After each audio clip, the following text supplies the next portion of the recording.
Recordings.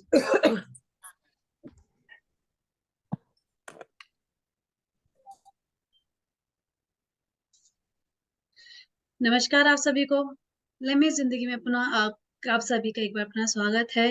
जैसा कि आज जानते हैं कि हमारा भाग अध्याय 15वां चल रहा है, आपकी हिंदी सरल हिंदी, जिसमें हमने कविताएं, दोहा, सोरठा, गीतिका, हरि गीतिका, छंद से सीखे, हमने गजल सीखी और उसका जो अभ्यास था वो हमारा 14वें अध्याय में था। तो वो हम आप देख सकते हैं, हमने अपने यूट्यूब चैनल पे डाल चुके हैं उसे, आप सभी देख सकते हैं। और आज हमारा 15 अध्याय है, जिसमें हमें सर ये गण मगन तगण आदि सिखाएंगे, बताएंगे ये क्या होता है, क्योंकि इसकी तो जानकारी हमें भी नहीं है, जिसकी जानकारी आज सर हमें देंगे। तो एक बार पुनः सर का स्वागत करते हैं और अपने सभी श्रोता गणों का भी स्वागत करते हैं और शुरू करते हैं आज की अपनी पाठशाला, आपकी हिंदी सरल हिंदी। सर, अपने प्राणेंद्र सर जी का, गुरु जी का मैं स्वागत करती हूँ। लम्हे जिंदगी पर सर स्वागत है।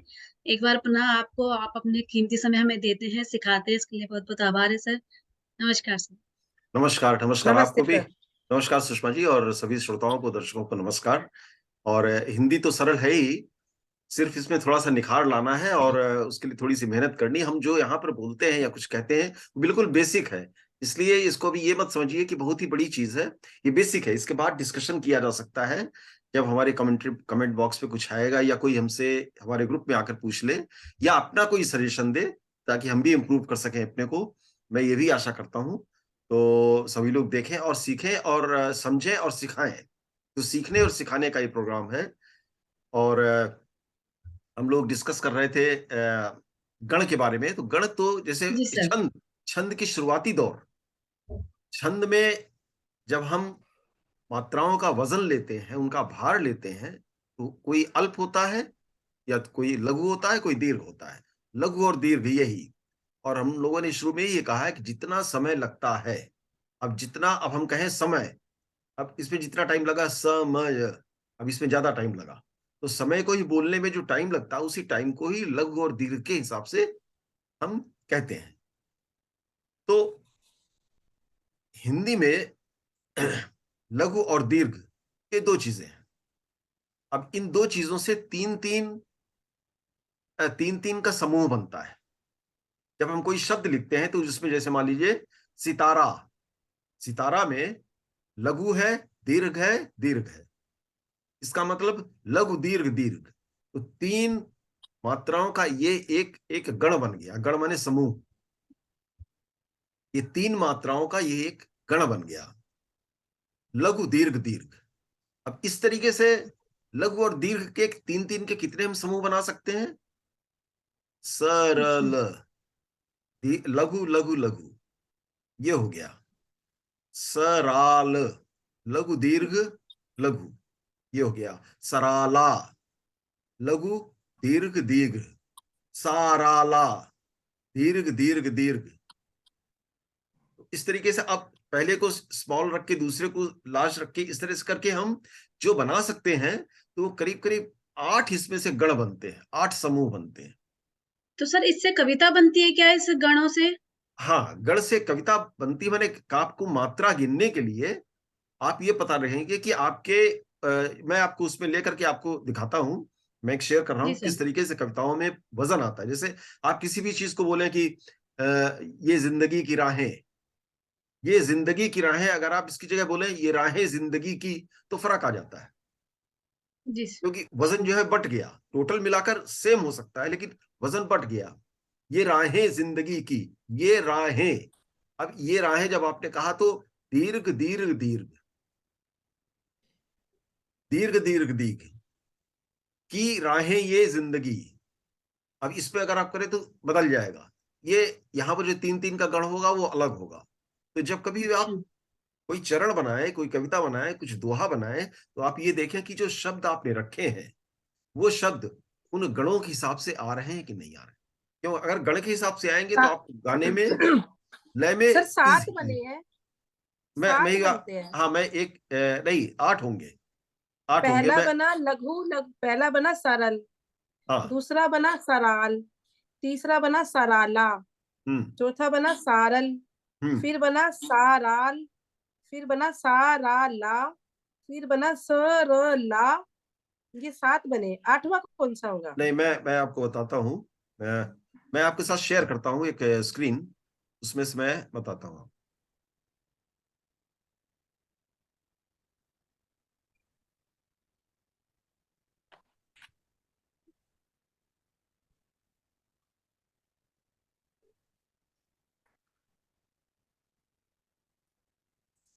ये एप्लीकेशन देख पा रही हैं तो? जी सर। जी जी जी। ये देखिए, ये गण इस तरीके से, इसमें जो जो सिंबल बने हैं, ये जो लाइन है, स्ट्रेट लाइन, मात्रा योजना, हाँ उसमें जी। देखिए एक है, और जो ये हाँ एस जी। एस टाइप का बना है वो 2 बता रहा है। हाँ जी जी। जी तो अब ये एक बन सकता है कि छोटा बड़ा बड़ा, लघु दीर्घ दीर्घ, दीर्घ दीर्घ दीर्घ, दीर्घ दीर्घ लघु, दीर्घ लघु दीर्घ, लघु दीर्घ लघु, दीर्घ लघु लघु, लघु लघु लघु, लघु लघु दीर्घ। ये 8 हो गए। यही जो समूह है 3-3 के, इनको गण कहते हैं अच्छा। जी। अब इनको याद करने का तरीका, ये कोई नियम नहीं है, सिर्फ याद करने का। जैसे हम लोग बच्चे याद करते हैं किसी चीज को छोटा बना करके, उसके शुरू शुरू के शब्दों को लेकर के उसको बना करके, उस तरीके से, या किसी चीज को हम एक नाम दे देते हैं, बिल्कुल बेतुका नाम ही दे देते हैं। जैसे हम लोग, आप पिछली बार पे हमने बताया था कि मैथमेटिक्स में जब हम बच्चों को कैसे अलजेब्रा सिखाते हैं तो बताते हैं बॉड मास, यानी ब्रैकेट, उसके बाद ऑफ, उसके बाद डिवीजन, बॉड, एम, मल्टीप्लिकेशन, एडिशन, जी सब्ट्रैक्शन, उसको शॉर्ट में हम लोग कहते हैं बॉड मास।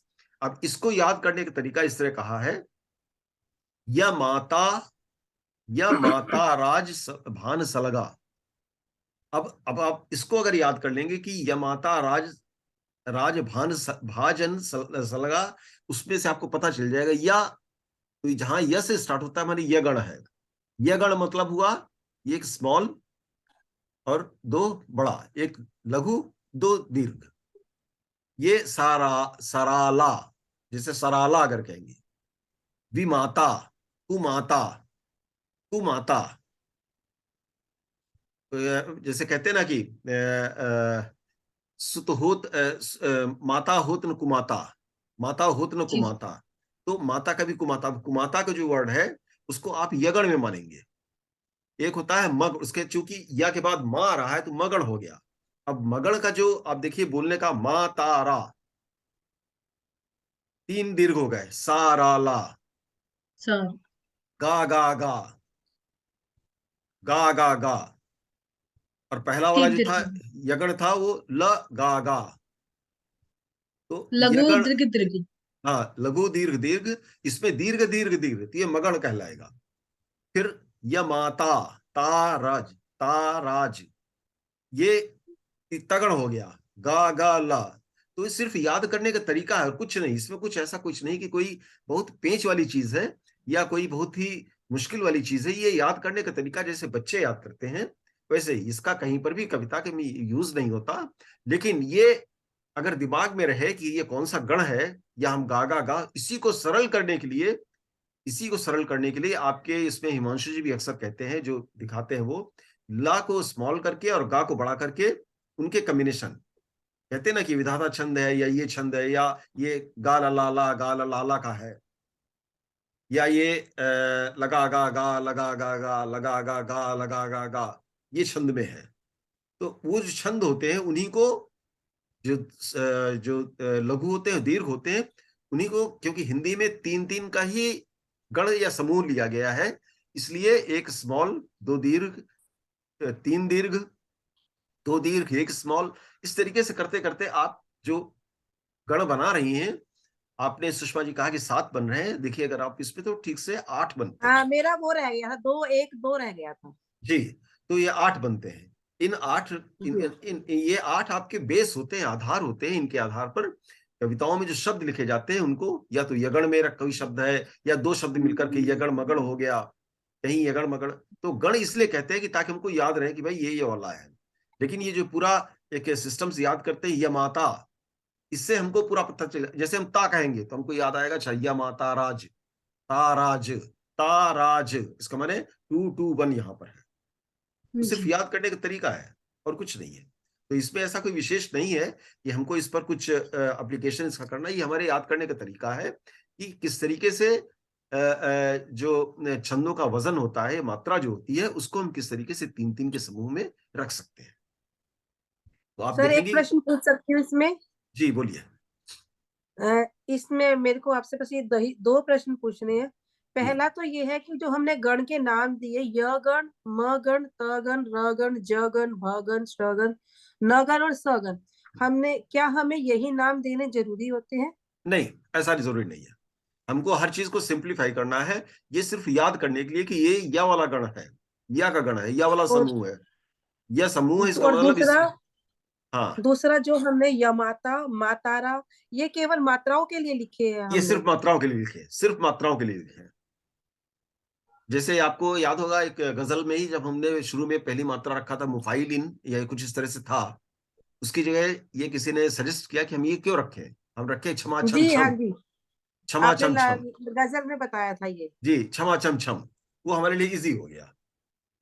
तो स्मॉल दीर्घ इस तरीके से करते करते वो हमारे लिए इजी हो गया। तो अब जिसने भी इसकी शुरुआत की, उन्होंने गण ऐसे बना दिया, वही नियम बनता हुआ चलाया। तो ये नहीं है, ये हमको हेल्प करता है हमारे समझने में। इसका जी कविता से सिर्फ इतना लेना देना है कि हम कविता को सुंदर बना सकें, मात्रा युक्त बना सकें। उसको समझने में ये गण हमारे सहायता करते हैं। अब जैसे देखिए, आपको हम बताते हैं कुछ जो हमने एग्जाम्पल दिए थे, उन्हीं को आपको बताते हैं। जी ये मैंने लिए हैं कुछ, ये देखिए। अब आपको एक फिल्मी गानों में बताए थे हमने, जैसे एक गाना है कि सारे जहां से अच्छा हिंदुस्तान हमारा, या गुजरा हुआ जमाना आता नहीं दोबारा, या ए दिल मुझे बता दे तू किस पे आ गया है, या छोड़ो ना छोड़ो ना मेरा आंचल सब लोग क्या, छोड़ो ना मेरा आंचल सब लोग क्या कहेंगे। अब इसमें देखिए, इसमें ऊपर लिखा हुआ है, देख पा रहे हैं आप, गा गा ल, गा ल गा गा गा गा। ल। अब इसमें देखिए लिखा है गागा ल, गाल गागा, गागा ल, गाल गागा, छोड़ो न मेर। अब इसमें इन्होंने शुरू किया है गा गा ला। अब ये गा गा ला का जो 3 का जो आपको समूह है, वो आपको समूह वहां पर मिल जाएगा। अगर आप उस समूह में वहां जाकर देखें तो कोई एक गण मिलेगा जिसमें 2-2-1 है। मतलब इसमें हमें पूरा गाना ही गा गा ल और गा ल गा गा में लिखना पड़ेगा। जी, ये गा और ला, ये दो ऐसे शब्द ले लिए, जो अक्षर ले लिए गए हैं, जिनको हम दीर्घ और लघु के रूप में लेते हैं। हम चिन्ह नहीं जी बनाते हैं, हम चिन्ह नहीं बनाते हैं। हमने और सिंपल कर लिया कि जो लघु होगा उसको हम ला कहेंगे, जो दीर्घ होगा उसको हम गा कहेंगे। क्या कहें? अब आप यहां पर अब आप यहां पर जहां पर हम थे पहले, उसको देखिए। यहां पर देखिए, जहां पर यगण है वहां पर लिखा है लगा गा, ये यगण ही है। उसके नीचे वाला मगन है, उसमें लिखा है गा गा गा। जैसे कहा जाएगा गा गा गा माने तीनों बड़ा है, सारा ला, सारा ला। जी अगर जी आप यगण यगण कहें तो तराना, तराना यगण हो गया, तराना यगण हो गया। ठीक है।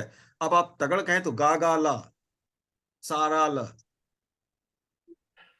जी जी तो जी। अब इसमें रगड़ कहें तो गा लगा।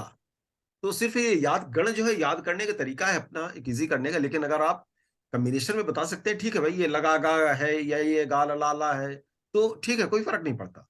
ये हमारे समझने का कोई कैसा भी समझ सकता है। इसको और सिंप्लीफाई कर दिया कि हम लघु को ला कहेंगे और दीर्घ को गा कहेंगे। गा कहेंगे। लेकिन हम कॉम्बिनेशन बनाएंगे 3 दिन का। उसको कविताओं में हम किस तरीके से बांटेंगे, कविताओं में उसको कविता के टाइम पे, बोलने के टाइम पे ही आपको पता चल जाएगा हम कहाँ जोर दे रहे हैं और कहाँ हम जोर नहीं दे रहे हैं। नहीं दे रहे। अब देखिए, ये जैसे था सुमेरु छंद में, ये मोहब्बत अब तिजारत बन गई है। अब इसकी मापनी गा देखिए। गा गा, लगा का लगा का लगा गा। अब देखिए, अकेले हैं चले आओ जहां हो। अब इसको लगा गा गा, लगा गा गा। तो इस तरीके से अगर, तो उस तरीके से आप देखिए वहां यहां पर जो लिखा हुआ है मापनी में, लगा गा गा, लगा गा गा, लगा गा, यहीं पे रोक दिया। ठीक है। तो ये आपको ऐसा नहीं कि आपको यगण तगड़ मगड़ में ही लिखना है। आपको ऐसा भी रखिए कि ये जो दीर्घ और लघु के जो जो कॉम्बिनेशन है, जो मेल जोल है, वो एक मेल जोल सही जगह पे आ जाए। माने आपके जितने भी चरण हो, उन चरण में ये मात्राएं रहे, 16 की हो, 17 की हो मात्राएं, 18 की हो, 19 की हो, या 16-12 की हो, 14-12 की हो, 14-14 की हो, 16-16 की हो, 13-11 दोहा की हो, जो भी हो। अगर 13-11 है तो 13-11 13-11 ही रखिए, तब वो खूबसूरती रहती है, सौंदर्य रहता है। ठीक है सुषमा जी? जी जी सर। जी, हाँ जी। जी सर। तो ये हुआ इसके बारे में। और इसमें कोई प्रश्न है या कुछ और पूछना है इसमें? नहीं, ये अब बहुत, जो पहले थोड़ा सा जो कंफ्यूजन थी वो जी कंफ्यूजन अब दूर हो गई है। जी। जी अब आप इसको बार बार जब पढ़ेंगी ना, या बार बार इसमें अगर जो हम लोगों ने डिस्कस किया उसको आप देखेंगी, तो आपको लगेगा हाँ, अच्छा अच्छा, ये तो ठीक है। कोई भी चीज हम पढ़ते हैं शुरू में तो दिक्कत होती है, लेकिन बाद में जब उसको और विस्तारित करते हैं लगा गा गा तब वो आ जाता लगा है। गा गा लगा। इसको फिर ये गाने में तो हमारी लय बन जाती है, फिर ये अगर हम लगा गा के साथ बोलते तो इसकी लय कैसे बनेगी? क्यों? आप किसी का भी देखिए, देखिए इसका देखिए, अ, ये देखिए, ये गाना है, बस यही अपराध मैं हर बार करता हूँ। अब इसमें ये ला देखिए, ला मानसी मासी ला की राधा ला। है। गाल, हाँ गाइए आप इसको, पहले गाना गाइए, बस यही बस अपराध। यही अपराध मैं हर ये बार बात करता करता हूँ। हूँ। हाँ अब ऊपर माँ, आदमी हूँ, आदमी से प्यार करता हूँ। अब ये ऊपर वाला जो मापनी उसको गा गाइए। लगा गा लगा गा गा लगा गा लगा गा नहीं, गा ला ला ला बस ला ये, ला। गा लगा गा गा नहीं बस गा बस, लगा गा लगा गा बस तो बस सर यही लघु में अपराध। आएगा लला। देखिए, ला बस लगा। बस यही अपराध में, जैसे बस यही अपराध में, गाल गा गा गाल गा गा, नहीं आया? अच्छा, गा को हम पहले बोलेंगे, हाँ लंबा खींच देंगे। हाँ, इसलिए कि बस बस गा जो है वो दोनों। लगा गा गा लगा गा गा लगा गा गा। हाँ अब आया। हाँ, अब देखिए, जैसे पहला वाला गा है, वो वहां से शुरुआत हुआ है, और यहीं पर नीचे भी देखिए आप, बस। हाँ, ये तो बस, इसमें इसमें ये वाली चीज समझ में आई सर, जो आपने कहा था तीन तीन की मात्रा को साथ बोलना है। नहीं तो नहीं, ऐसा हमें कोई, गा लंबा। नहीं नहीं, ऐसा कोई जरूरी नहीं है। तीन तीन का उन्होंने नियम बना दिया कि तीन तीन के यही गण होते हैं। आप इनको देखिएगा, ऐसा कोई वो कोई नियम नहीं है कि आप, वो कोई रूल नहीं कि आप तीन तीन में ही लिखिए। आपके शब्द चार में हो सकते हैं, पांच में हो सकते हैं, लेकिन जैसे यहाँ पर इन्होंने चार का बनाया है, गा लगा गा, बस यही अप, बस यही अप, यहां तक का आया है। आप देखिए, गा लगा गा। लेकिन जो लय बैठ रही है, वो एक बार गा को लंबा खींच के तीन को साथ इकट्ठा मिला के बोलते हैं, तब लय अच्छी आ रही है। हाँ हाँ, तो इसलिए कि तीन जो पहले आया है, ये तीन पहले जो दो आया है, जो लंबा आपने खींचा है, वो गा है, वो दीर्घ है। जी और उसकी जगह नीचे लिखा हुआ बस। बस में देखिए, वो बस बस दो मिलाकर के दीर्घ हो गए, अल्प अल्प माने लघु लघु दीर्घ हो गए। इसलिए गा लगा गा, बस यही अपराध में है। अब दूसरा एक देखिए, और भी कोई अगर इजी हो। हाँ, ये देखिए, तुम्हारी नजरों ने हम नहीं है, तुम्हारी नजर, नजर क्यों खफा हो गई। इसमें देखिए, लगा गा गा। लगा लगा गा गा।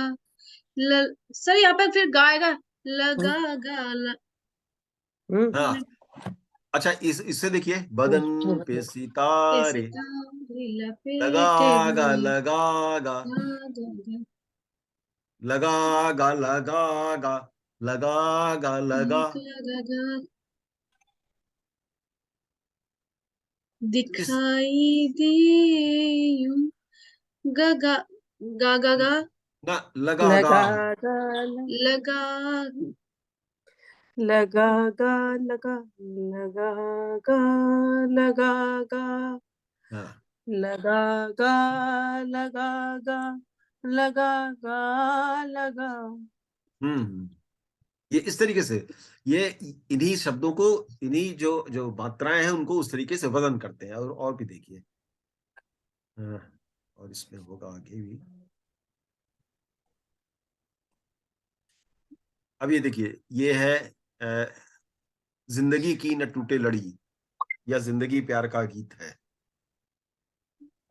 इसके बाद और एक है, गा लगा गा खुश लगा रहे गा तो लगा। सजन। हाँ ये देखिए, ये इजी है, इससे ही पता चल जाएगा। गा लगा गा लगा गा लगा गा लगा, खुश रहे तू सदा, उसमें गा लगा गा लगा।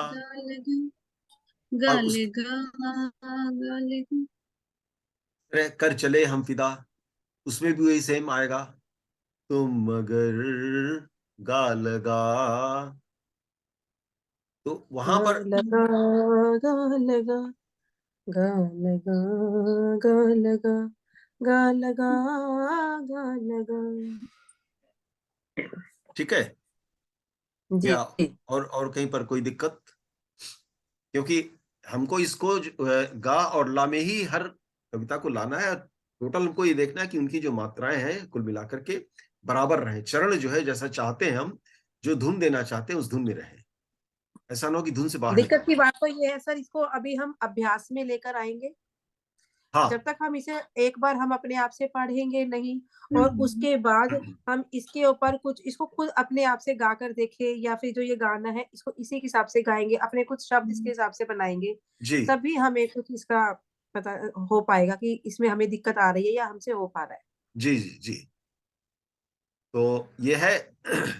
और ऐसा नहीं है कि सिर्फ मात्रा आपको रखना है, जैसे आप लोगों ने प्रैक्टिस किया और आप लोगों ने काफी अच्छी प्रैक्टिस करके किया हुआ है। और अभी जैसे आपकी तो दोहे काफी अच्छे रहते हैं, पूजा जी ने भी दोहे वगैरह काफी लिखे हैं, तो उसमें मात्राओं में एक दो में कहीं कहीं पर अपने आप बोलने से ही पता चल जाएगा ये कहीं गड़बड़ है। जी सर। जी। तो तो ये, मैंने एक विधाता छंद लिखने का प्रयास किया है, कहे तो मैं पढ़ के सुनाऊं आपको। हाँ पढ़िए।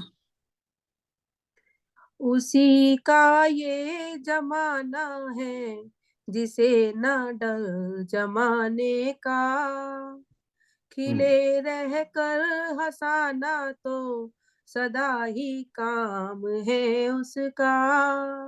हम्म न कर शिकवा कभी शिका न कर शिकवा कभी कोई शिकायत तू किसी से भी, जमाने को बुला कर ही चले ये भाव है उसका।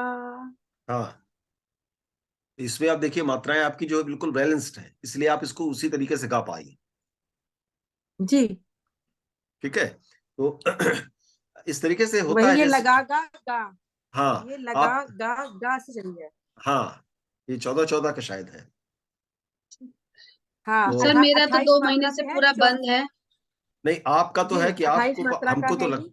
हमको तो लगता है पूजा जी आप इतना समय नहीं दे पा रही हैं कि कविता करने में, आप इतना व्यस्त हैं बाकी साहित्य की सेवा में, कि कविता को आप उतना समय शायद प्रैक्टिस में नहीं दे पा रही हैं। सर वो मैं भी बताऊंगी। मगर सर आज का जो हमारा दूसरा सवाल है सर हमारा, यमाता राज बान सा लगा।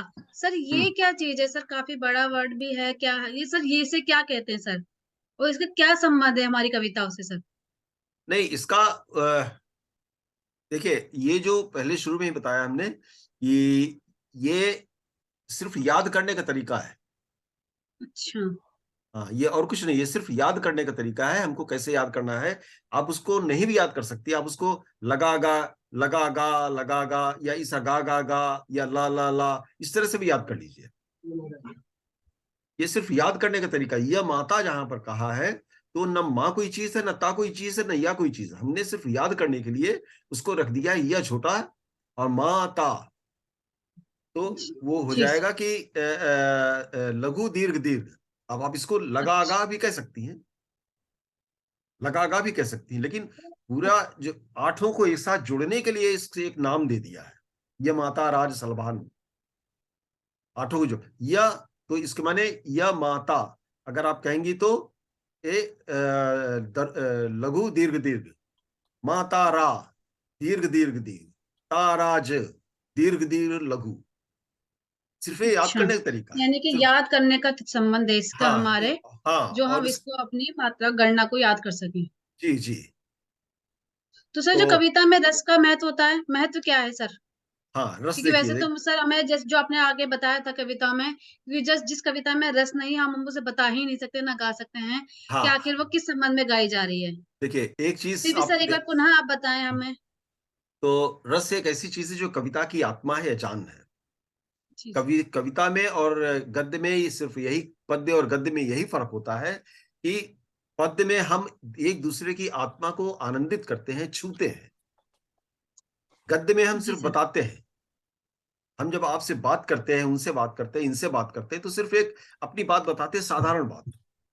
कविता के द्वारा कोई एक स्पेशल तरीका होता है बताने की, जिससे एक क्या कहते हैं, जैसे बच्चा बड़ा आह्लादित होकर के जब अपने स्कूल में कोई चीज लेकर के पाकर के आके माँ को बताता है, और इतने सुंदर ढंग से बताता है कि माँ उस दृश्य में खो जाती है, तो इसका मतलब है कि बच्चे ने अपने वात्सल्य रस से इस तरीके से माँ के मन को पकड़ लिया कि माँ जैसे वहां भाव विभोर हो गई, वहां पहुंच गई। जब हम कभी रानी लक्ष्मीबाई की कविता पढ़ते हैं और पढ़कर के जब पूरा एक माहौल बना होता है, पूरे शांत हो जोश के साथ पढ़ते हैं, तो ऐसा लगता है कि जैसे युद्ध हो रहा हो, युद्ध हो रहा हो। युद्ध हो रहा हो। वो माहौल पैदा हो जाता है। आप आंख बंद करिए, कविता सुनिए, आपको लगता है जैसे रानी लक्ष्मीबाई की तलवार चल रही है और ऐसा ऐसा हो रहा है। सर ओज कविता क्या होती है सर? ओज तो रस में ही होती है, वीर रस की कविताएं होती हैं। अच्छा, तो वीर रस जो, की। हाँ, तो उस तरीके से तो रस जो एक ऐसी चीज है जो, जैसे हम कहते हैं रे, रस मतलब होता है जब बहता हुआ, जो आनंदित कर दे, आनंद बहता है, आनंद। जो आत्मा को आनंदित कर दे, वो रस है। जो रस में आपको ले जाए, जो आपको बहा दे, वो रस है। तो ये रस आपने बिंब के जब आपने पिछली बार बताया था कि दृश्य को वो सामने एक वर्णन कर देना, उसके जी, बारे में बताना, वो बिंब बताया था आपने। वो बिंब होता था। हमने वो एक बिंब होती। अच्छा वर्णन कर दिया, वो बिंब हो गया। हम आपको, मान लीजिए हम आपको अपने स्कूल का वर्णन कर रहे हैं, हमने जी बता दिया, लेकिन आप उसको बिल्कुल निर्विकार होकर सुनेंगे। अच्छा, आपने कविता में बताया था कि वहां स्कूल है, वहां टीचर है, वहां नीम का पेड़ है, वहां ये है, वहां ये है। लेकिन अगर उसमें हम कोई चीज ऐसी जोड़ दें जिससे आपके मन के अंदर, हमेशा मन के अंदर कुछ भाव होते हैं, मैं उसी पे आ रहा हूं। जी हम लोग जी जिसको जी सेंटिमेंट्स कहते हैं या इमोशंस कहते हैं, ये इमोशंस, अगर हम गुस्से में हैं, आप कोई हंसी की बात कहें तो हम हंसेंगे नहीं, क्योंकि उस समय गुस्सा हमारा स्थायी है, हम गुस्से में हैं। जी। और आप अगर हंसी की बात करें तो हम कहेंगे चुप रहो, क्या बोल रहे हो। जैसे हम लोग बच्चों के जी साथ या सर। फ्रेंड के साथ करते हैं, कोई फ्रेंड का मान लीजिए कोई ऐसी बात करते करते कोई तीखी बात कह दे जो आपके मन को या हमारे मन को लग जाए, उसके बाद वो कोई हंसी की बात कहे तो गुस्सा आता है। तो ये जो भाव होते हैं मन के, ये कविता में दिए जाते हैं, और यही भाव रस कहलाते हैं। अगर हम भगत सिंह के फांसी के समय का वर्णन कर रहे हैं, तो जो लिख रहा है, जो लेखक है, जो रचनाकार है, उसने उस माहौल में पहुंच गया, और उस माहौल में सब कुछ देख रहा है, और करुण उसको लग रहा है, वो अपनी करुणा आप तक पहुंचाना चाह रहा है कविता के द्वारा। अगर आपको ये महसूस नहीं हो रहा है कि अरे ऐसा हुआ था भगत सिंह के साथ, अरे इतनी तो बड़ी बात है, इतना बड़ा बलिदान दिया और हम लोग जानते, अगर ये चीज भावना आपके मन में नहीं जगी, तो कविता कहा जाता है कि कविता आत्मा विहीन है, आत्मा नहीं है कविता। अच्छा। बिल्कुल सर, हमने किसी ने भगत सिंह को देखा नहीं है, लेकिन फिर भी उनकी कविताएं और उनकी कहानियां पढ़ लिख सुनकर ही हम आज उनकी उनकी एक पिक्चर अपने दिमाग में बिठा पाते हैं। बिल्कुल बिल्कुल। तो ये चीजें होती हैं। अब आप ये कहेंगे कि आप, अच्छा ठीक है, तो ये बात हुई, तो कैसे इमोशंस, हमारे इमोशंस क्या क्या है, हमारे इमोशंस जी जैसे करुणा। समय भी धीरे धीरे खत्म हो रहा है, 10 मिनट ही बाकी, तो मैं थोड़ा सा ब्रीफिंग कर देता हूं। जी तो सर। रस जो है वो एक भाव से एक भाव दूसरे के भाव तक पहुंचाए, तो क्या ये भाव क्या है, हमारे मन के अंदर क्या क्या भाव है। हमारे मन के अंदर जो भाव है उनमें से एक तो है श्रृंगार रस, करुण श्रृंगार रस। रस। हम दुखी हो जाते हैं, कोई किसी को हाँ मार जी। रहा है, कोई कुछ, कोई एक समझिए कोई पशु ही, एक कुत्ता भी अगर रास्ते में बेकार पड़ा हुआ, निहाल पड़ा हुआ है, किसी कोई कुचल गया, तो हमको बड़ी दया आती है, अरे लग गया उसको। या कोई यहाँ पर कोई जब जोकर को हम देखते हैं सर्कस में, या कोई हास्य रस पढ़ा जा रहा है, तो हम हंसी आ जाती है, तो हास्य रस या हास्य वाला भाव, सर या पहला वीर, वाला रस कौन सा है सर? पहला वाला विभत्स है। अच्छा, विभत्स, विभत्स है, उसमें क्या होता है? उसमें उसमें एक जुगुप्सा या विभत्स, या मतलब एक जिसको कहते हैं घृणा, घृणा वाला रस, जिसमें एक देख करके, जैसे वो आप युद्ध का, कोई श्रृगाल आकर के किसी को नोच रहा है, कोई खा रहा है, कोई अच्छा। कौवे कहीं पर किसी की आंख नोच रहे हैं, और या ओहो। कुछ इस तरीके, तो उसको, जिसको तो फिर ये सूझते, भयानक रस में और विभत्स रस में क्या अंतर है?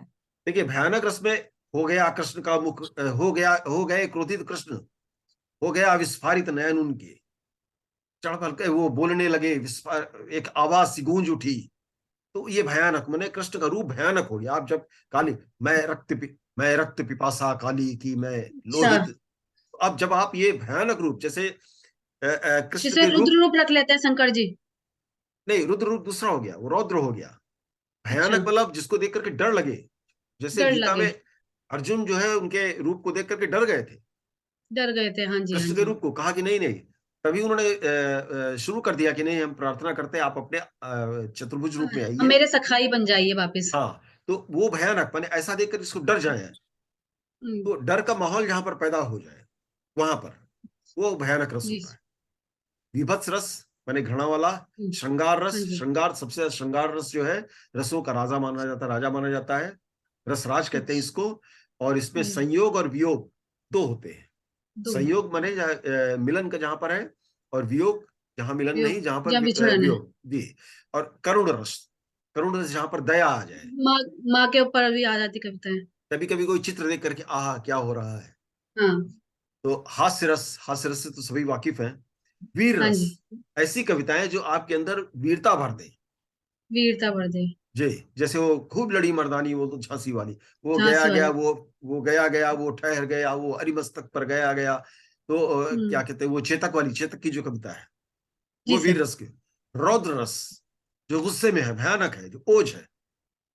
हम्म, वीर तुम बढ़े चलो, धीर तुम बढ़े चलो, सामने पहाड़ हो, सिंह की दहाड़ हो, की दहाड़ हो। ये इस वीर तरीके रस। से। जी, वीर रस, रौद्र रस, भयानक रस। उसके बाद अद्भुत रस, ऐसा अकस्मात, अद्भुत। वो प्रकट हो गया, वो प्रकट हो गया अकस्मात, या इस तरीके से कुछ चहुओर जी। दिशा में फैल गई। वो एक अजीब सा, जिसको देखकर एक्चुअली ये सब ऐसे रस हैं जो हमारे मन के भीतर हमेशा रहते हैं। अद्भुत रस, कोई चीज अकस्मात हुई, अरे ये तो बड़ा अद्भुत है, हम लोग लिख भी देते हैं, अरे कविता है, अद्भुत कविता। और उसके बाद शांत रस, ये 9 रस थे, 2 रस बाद में जोड़े गए, वात्सल्य रस वात्सल्य और, बचपन के साथ। हाँ, और और भक्ति रस। भक्ति रस।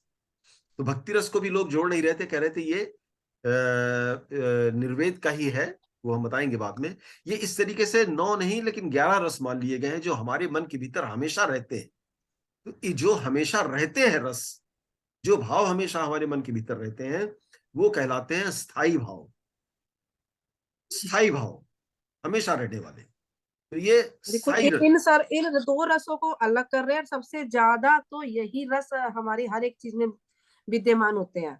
कौन से? अगर हम भगवान की भक्ति करते हैं तो भक्ति रस है, और हाँ अगर माता बच्चों बचपन से में कर जाए रही तो है, वात्सल्य रस है। हाँ, हाँ अगर माता बच्चों से प्रेम कर रही है, बच्चे माता से प्रेम कर रहे हैं तो वो वात्सल्य रस है, भाई बहन हाँ से जी। प्रेम कर रहा है तो हाँ वात्सल्य रस है। हाँ, नहीं तो ये रहते हैं हम लोग के। कभी कभी आप देखिए कुछ लोग इतने निर्दयी होते हैं, कोई भी उनके अंदर क्या कहते हैं, करुण रस होता ही नहीं है।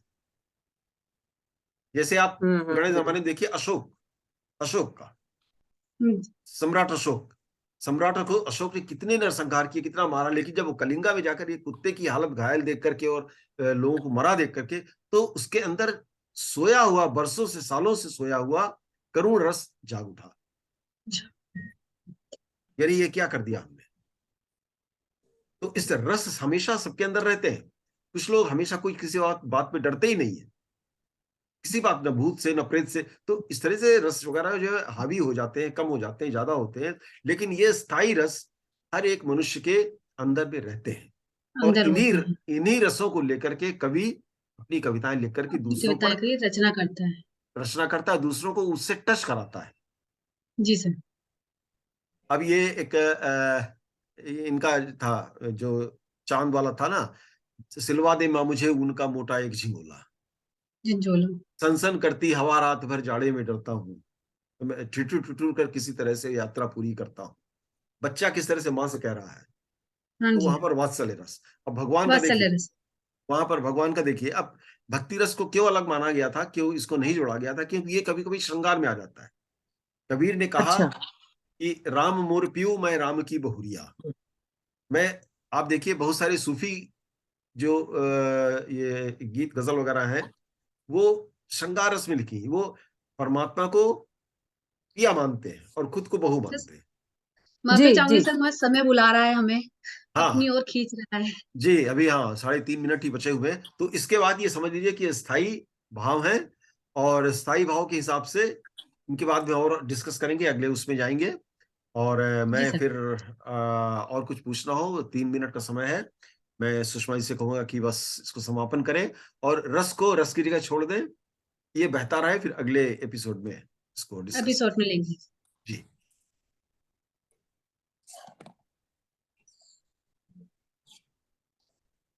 ये स्क्रीन। जी तो जैसा कि आज आप सबने देखा, आज हमने गण के बारे में हमने सीखा कि गण किसे कहते हैं, किस प्रकार से हम जब किसी भी कविता में हम किसी पंक्ति को लिखना है तो पंक्ति को हम अलग अलग गणों में तीन तीन पदों में जोड़ देंगे और उसको फिर हम गण की गिनती में ले आएंगे। मात्राओं को हमें किस तरह से उनकी गणना करनी है और किस प्रकार हमें छंद लिखने हैं और छंदों में किस प्रकार से उनका प्रयोग करना है। अलग अलग प्रकार के आज हमने छंद सीखे। और किसी भी कविता को लिखने के लिए सबसे अधिक जो जरूरत है वह है भाव और कविता का रस। पूरी कविता का एक निचोड़ हम सामने वाले को अपनी कविता भी सुना देते हैं, उसमें मात्राएं भी पूरी हैं, उसमें पद भी पूरे हैं, गण भी पूरे हैं, लेकिन उसमें हम वो भाव नहीं डाल पाए जो हम बताना चाह रहे थे, सामने वाले के मन तक वो बात नहीं पहुंच पाई, तो हमारी कविता वहां निरर्थक मानी जाती है। इसलिए हमें अपनी कविता में अगर सबसे ज्यादा किसी चीज को डालना है तो वो होगा रस और भाव। इन्हीं सभी चीजों से आज हमने ये सब चीजें सीखी कि रस कितनी तरह के होते हैं। आज हमने सीखे 11 तरह के रस होते हैं। इन्हीं को हम आगे अगले एपिसोड में हमें इनके बारे में अभ्यास करेंगे, इनके बारे में कुछ लिखेंगे और सर से इसके बारे में अगली बार फिर से प्रश्न करेंगे। और यहीं पे आज हम अपना कार्यक्रम समापन की ओर लेके चलते हैं। और अगले एपिसोड में आपसे फिर मुलाकात होगी, नए विषय पर, नए सवालों पर और नई नई नई चीजों के ऊपर चर्चा करते हुए। तब तक के लिए हम आपसे विदा लेते हैं। नमस्कार।